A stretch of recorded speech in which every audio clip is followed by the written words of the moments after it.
Hey guys, so for this section, I know we've also talked about decimal form with Ms. Cockrell, so what I'm going to do is talk about this reduced radical form when we use the quadratic formula to solve these problems. So I know you've already worked through these problems and you may be out of space, so if you need extra space, get another sheet of paper, get a journal, and see if teachers, if you'll pause the video so that they can go ahead and get some extra room to work through this. That would be excellent. So let's go ahead and take a look at number 1. Okay, we know that when we're using the quadratic formula that our quadratic equations here need to be equal to 0. So our very first step is always to make sure that it's equal to 0. So if we look here at number 1, this is not equal to 0, but it's equal to 12x. And so when we do this, we need to make sure we move that 12x away from that side so that that equals to 0, and we subtract it from both sides. So when we subtract 12x from 12x, we get 0, which is exactly what we want. Over here, we know that we cannot subtract something that has an x from something that has an x squared, and we cannot subtract an x from something that doesn't have an x at all. And so all we're going to do is just stick it in its proper place in the equation. We know we always have our x squared first, and then our x, and then our constant. So we're going to have 4x squared minus 12x minus 91 equals 0. Hopefully you guys can see that. Okay, let me zoom in. Okay, so now we can use our quadratic formula. So if you have not already, make sure you write down your quadratic formula. I'm going to write it up here in this area just so that we can have it to reference to. It's on your formula chart, so you can always look for it. It's the second to last one at the bottom. And we know that it says x equals negative b plus or minus the square root of b squared minus 4ac, and that it's all over 2a. So go ahead and make sure you have that written on your paper. Okay, let's go ahead and go on over to our problem. We know that for the quadratic formula, we need to identify a, b, and c. So for this problem, we know a is equal to 4. We know b is equal to negative 12, and c is equal to negative 91.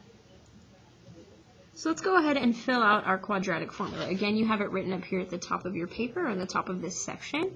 So go ahead and just fill in the blanks. You should have plenty of practice doing this. So x is equal to negative b, and in this case b is negative 12, plus or minus the square root of b squared, which is negative 12 squared, minus 4, and a is 4, and c is negative 91. All over 2, and then a is 4. Okay? So we are going to talk again about reduced radical form. So we're not going to stick it straight into our calculator the way that we've also done. What we're going to do is we're going to simplify this piece by piece. And we can use our calculator to help us, but we're not going to use it completely to solve this problem. So what we're going to do is we just start from the very beginning. So we just take this little bit right here, negative parentheses negative 12. What that means is negative 1 times negative 12. Most of you guys know that negative 1 times negative 12 is going to give us a positive 12, but just in case, I would always recommend sticking it straight into your calculator just to be sure. Sure enough, we get a positive 12. Plus or minus, okay, we have the square root, and we do this next little section. Negative 12 squared. And so we need to go into our calculator and make sure that we put it in exactly like this, because if you put it in without the parentheses, it's not going to give you the right answer. So we're going to put parentheses negative 12 parentheses squared, and we hit enter, and we get positive 144. So we put 144. The next section is negative 4 parentheses 4 parentheses negative 91. Remember, that means negative 4 times negative 91. I taught my students just to put it in exactly like that. Negative 4 parentheses 4 parentheses negative 91.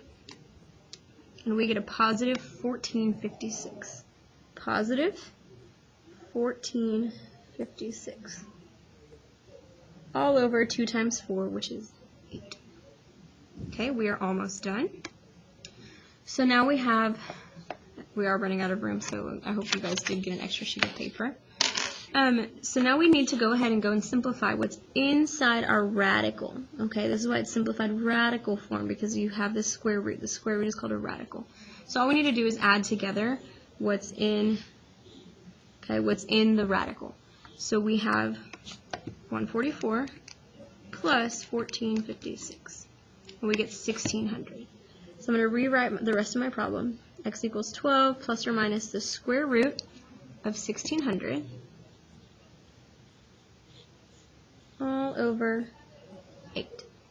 Okay?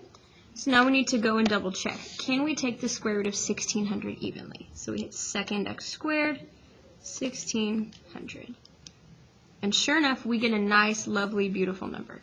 So depending on the question, your answer choices might look like this if this does not simplify nicely. And so if you see an answer choices that look like this and they all look like this, then you know that this is where you can stop.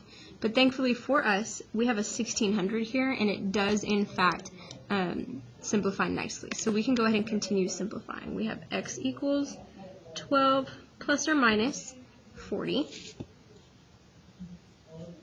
all over 8. Okay, so we can go ahead and solve this problem. Remember, we have two different solutions here. So we know x is going to be equal to the plus version, and x is going to be equal to the minus version. So we do 12 plus 40, which gives us 52, all over 8.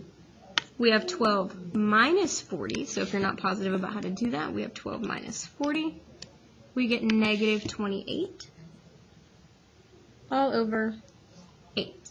Now, we can look at these and just, if we want to see if they simplify a little nicer to smaller numbers, we can alpha y equals enter. We can put 52 over 8. Oops. 52 over 8. And we get 13 over 2 as a simplified version. And then negative 28 over 8, alpha y equals enter. Negative 28 over 8 gives us negative 7 over 2. So these are our two answers to this problem. So we were lucky that this completely simplified, but again, if you get to a problem and this does not simplify, there's another way to check and see if we're able to simplify this one other way. So for this case, we're able to get our two answers of 13 over 2 and negative 7 over 2.